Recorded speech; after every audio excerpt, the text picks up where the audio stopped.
Hi, this is Bonnie, and I have something really fun to share with you today. And it was something that really needed to be put into a video to really appreciate what it's like, because a picture just by itself doesn't really help this project so you can understand what it's all about. This is actually going to be, or is, a shaker tag, and you could also put it on as a card or on any present or on a mason jar gift, anything.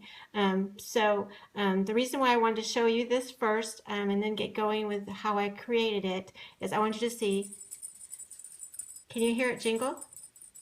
Not only that, but like I said, it's a shaker card. So it's got all the big glitter inside of it. So this is just the beginning. I'm probably going to embellish it a little bit more, but I wanted you to see what it is you can create. These are Sherri's brand new gingerbread images. There are 4 and they're really, really cute. And not only that, but I am also using Sherri Baldy's SVG mason jar file, and it's just perfect for this. So I'm going to go ahead and get started and kind of show you some of the supplies that you need to create your own. She's just super cute. Okay, so the SVG file is a little bit different when you see it. It is a full, I want to say, it looks somewhat like this, and it has this cut out of it. What I did, and this is all right to do, is I took the SVG file, I offset it by using the offset button, and that created an outside line to the original SVG file.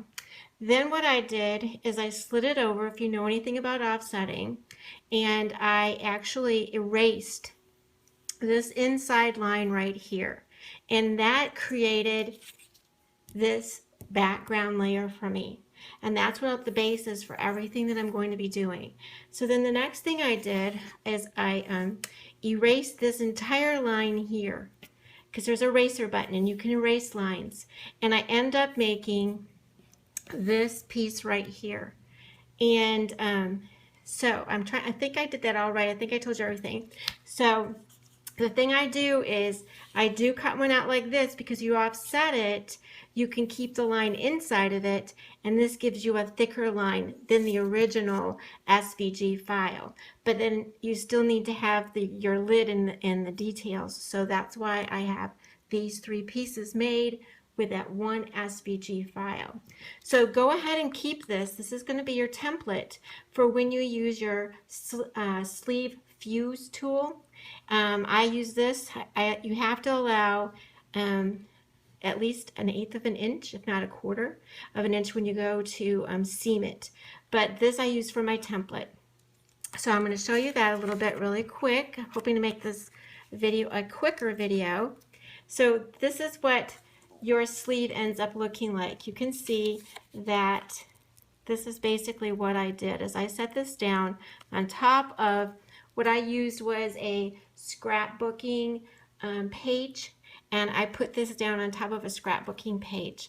And then I took my fuse tool, and I always think of it as stitching, and I just went around it. But you have to leave this up here open so you can put your glitter in, your big chunky glitter. And it's more like a sequin glitter. And then I also went all the way around it this way. And this is it. This is what I used for my template. And then what I did is then I trimmed around it by hand. I opened up this part right here, and I put in all the type of glitter that I wanted to use. Like I said, this chunky glitter. Actually, I can show you. I got it at Michael's. It is called chunky glitter. Recollections makes it. And I'm trying to see if it says what, it just says copper brown. And it's really nice because it does pick up the light, and it gives it a really pretty color. So anyway, that is my sleeve fuse pocket that I made.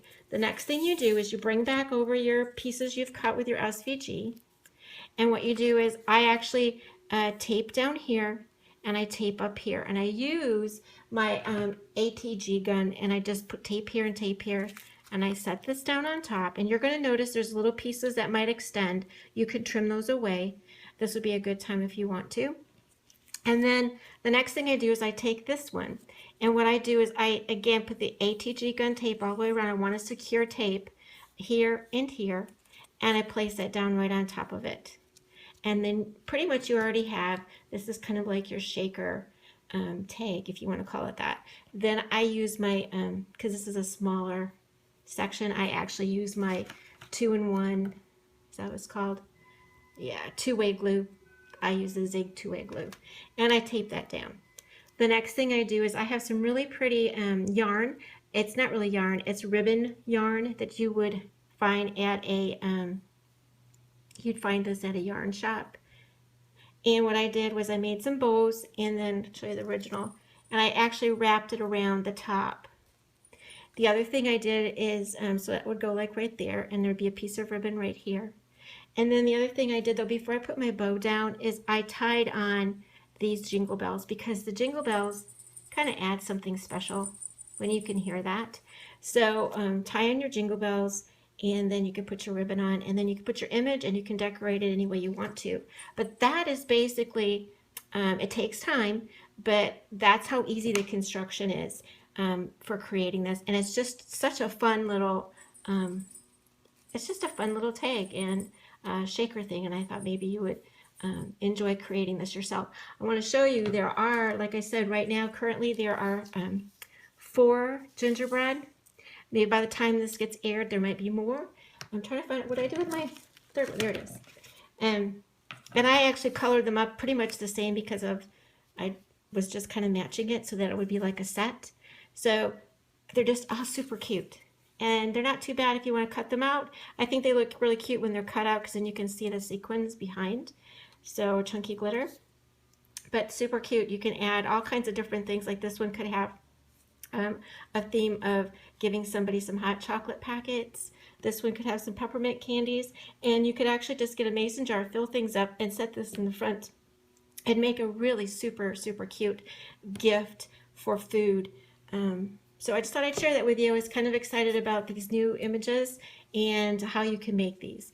Thanks for watching, and don't forget, all the things products that you would like to create with are at Sherri Baldy's MyBestiesShop.com.